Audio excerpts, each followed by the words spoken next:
Under denne videoen så tenkte jeg at jeg mikser litt mellom de to mikrofonenhetene, så at man kan høre forskjell også. Jeg skal prøve i post å sette volumgain relativt likt, og skriver en tekst i feltet her hvilken mikrofonsystem du hører når jeg prater. Ja, vi prøver. Vi er ikke helt klare ennå, for vi må komme oss på andre siden av veien. Det er så jævlig bratt. Det skal være så glatt.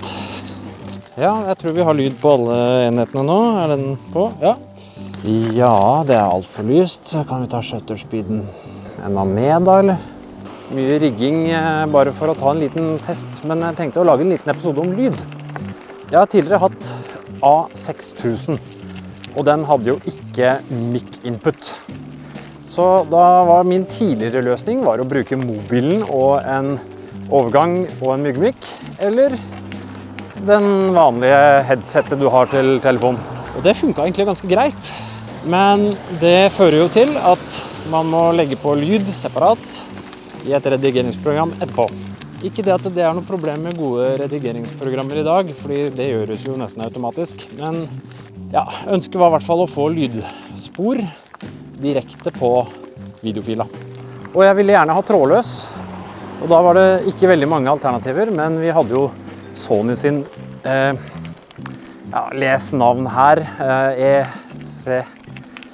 må jukse litt.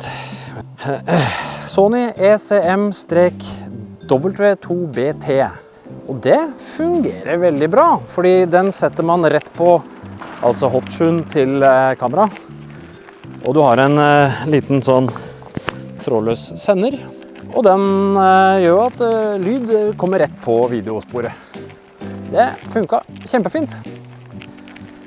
To ting angående det systemet. Det ene er at man må passe på at den mottakeren som er på kamera, den må man absolutt sørge for at for eksempel er skrudd av når du har den i bagen, fordi den knappen er imellom digital eller analog output, så er det off. Og den er lett å ha på hele tiden. På både A6000 og A6600, som jeg skal snakke om litt snart, så må jeg ha den på analog. I tillegg så har jeg satt mikrofonenheten på det laveste, altså minus 20 dB. Og så må jeg uansett etterpå redigere litt gain og volum i post. Den er også litt knall, fordi du kan velge om du vil ta opp både på en intern mikrofon som er på mottakeren, og mikrofonen du har på kroppen samtidig, eller en av hver. Men så gikk jeg jo til innkjøp av Sony A6600, og den har jo mic input, og også en mikrofon jack out, som gjør at du kan høre lyden, hvordan den høres ut, før du tar opp. Problemet er jo at hvis jeg setter denne Sony-enheten på toppen, og vil bruke flip-up screen, som dette kameraet har, så ser jeg meg ikke selv. Da måtte vi finne en annen løsning.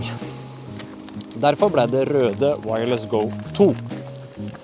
I tillegg til en liten sånn metallovergang som gjør at jeg kan sette mottakeren til røde på siden av kameraet.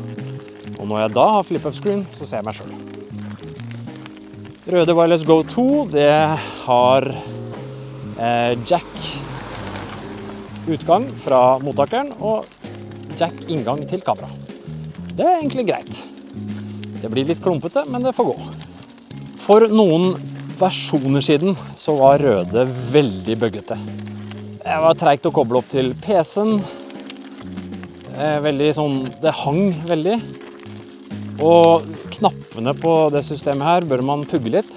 Gjør man det, så går det helt smooth. Da er det bare å skru dem på, så funker det.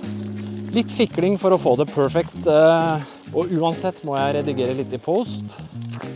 Men så kom det en versjon, både en firmware update og programvareoppdatering, som gjorde at ting gikk mye smoothere. Og man hadde en ferdig innstilling på ditt kamera på en måte. Så jeg kunne gå og finne en profil til A6600, og da liksom stilte programmet til røde dette inn selv. Og det er veldig lav gain, og det er bra, slik at jeg kan eventuelt justere og redigere veldig mye lyd i etterkant. Og det som er perfekt med Røde sitt system, det er at den mikrofonenheten du har på kroppen, den tar også opp et lydspor. Og den har forresten 2 enheter, så hvis du er 2 personer, så tar den opp enten i stereo eller mixed, eller ja, du kan velge. Alt slår i hvert fall å ha en fiklende ledning til en mobil og gå i etterkant og redigere ting i post og synkronisere og ja, fikle masse hvis du har en del lydspor i hvert fall. Ja, så det var det. En liten preik om Røde og Sony sin ESM Bluetooth. Sånn er det nå. Nå skal jeg også på babylek.